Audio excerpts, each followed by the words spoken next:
malamig ang response ni Senator Amy. Malamig. I don't know kung anong klaseng lamig. Siguro nasaktan din si Senator Amy. Talagang lumamig na. Hindi pa man siguro naputol yung pagkakaibigan. Naging cold lang yung isa, si Senator Amy. Kaya lang, instead na mag-reconcile, lalong yung hidwaan ay lumalala. Kaya ito, understandable na frustrated ngayon si Senator Amy. Kumusta na ang tunay na kalagayan ng pagkakaibigan ni VP Sara at ni Senator Amy Marcos? Yun po ang ating tatalakayin ngayon.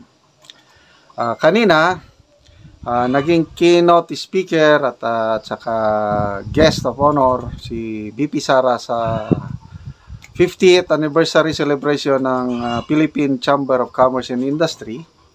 Pagkatapos ng event, ayun, nagkaroon ng ambush interview ang mainstream media at yun, natanong, maraming tanong at isa sa natanong ng media is kumusta na ang pagkakaibigan ng dalawa in relation doon sa kwento ni VP Sara na nag-warning siya kay Senator Amy na huhukayin niya ang labi ng Yumaong Marcos Sr.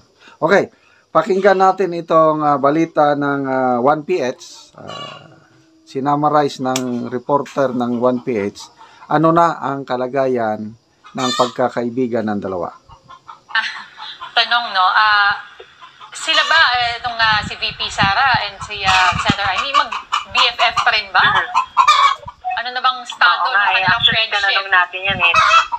Tama, Denise, tinanong natin ano bang relationship status, friendship over ba, o they're just going through a phase or test of friendship lang, no? Well, sabi niya, she doesn't know, she cannot speculate, but as far as she is concerned, Senator Amy is a senator and a friend. So, as we speak daw, friend pa rin nga si Senator Amy. Pero, eto matapos daw yung kanyang press conference nung Friday, nag-message or nag-text daw siya kay Senator Amy.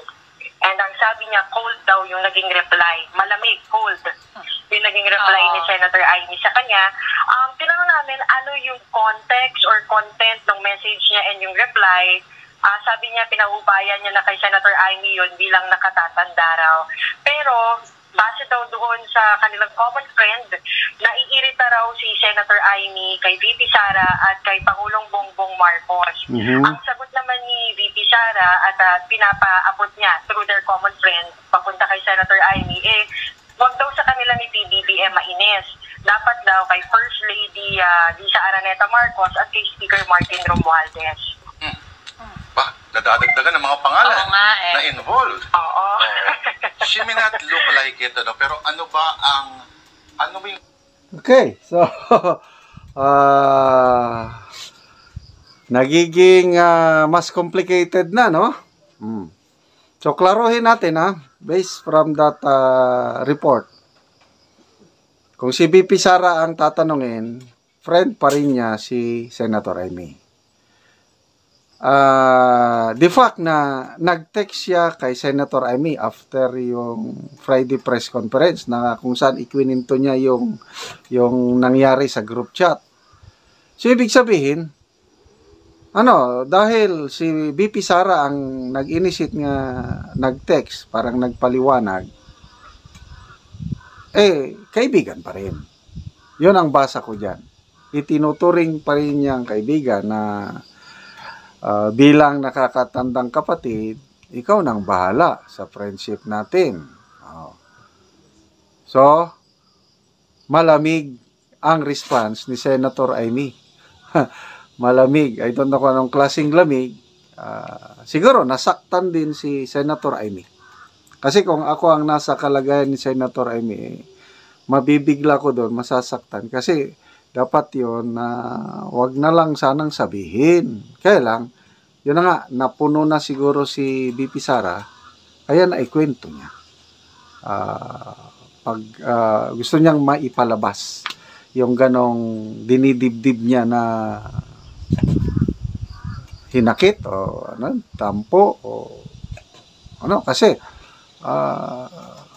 sabi nga ni Senator Cynthia Villar, sobra na siyang prinoprosecute o inaapi ng kabilang kampo.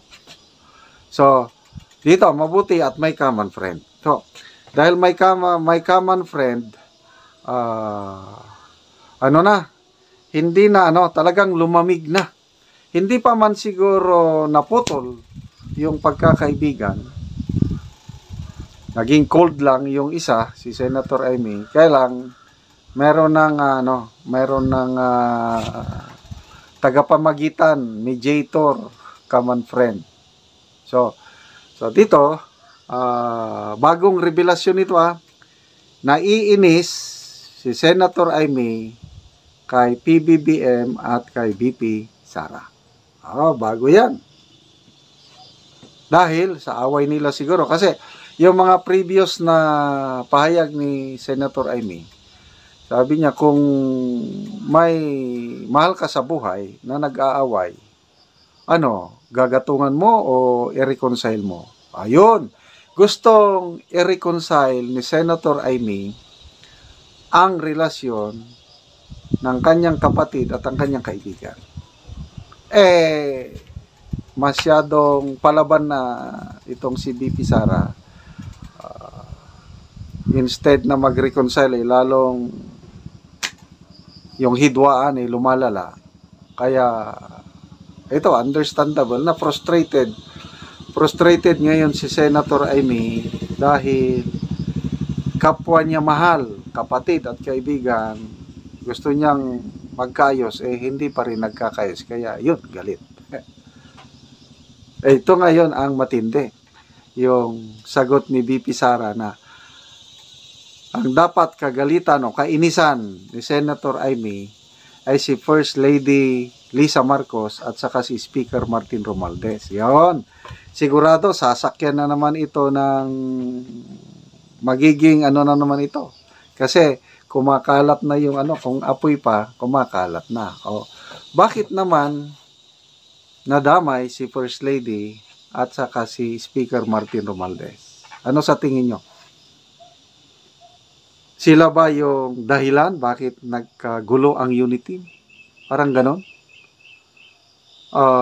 Going back, yung ang ganda ng simula ng tandem PBBM at Sara Duterte. Ang ganda. Kailan nagsimula na unti-unti maging sour o maasim yung samahan ng unity?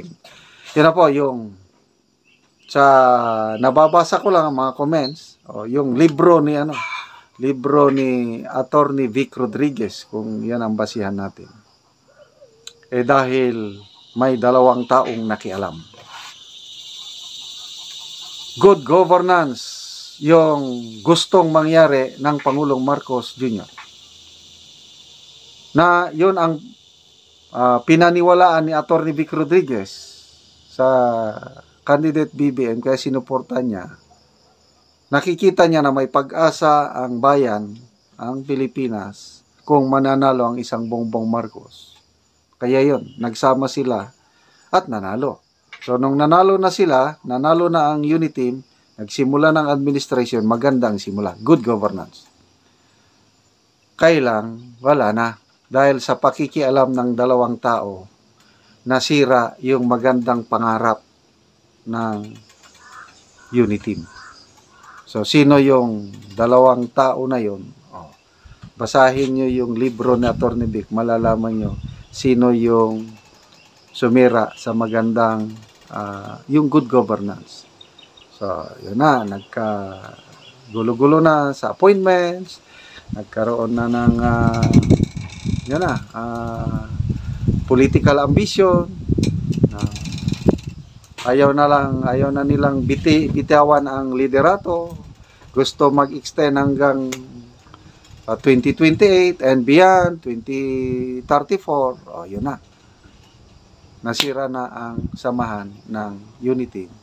So, good luck. Sana maayos pa ang relasyon, pakikipagkaibigan ni VP Sara kay Senator Amy Marcos.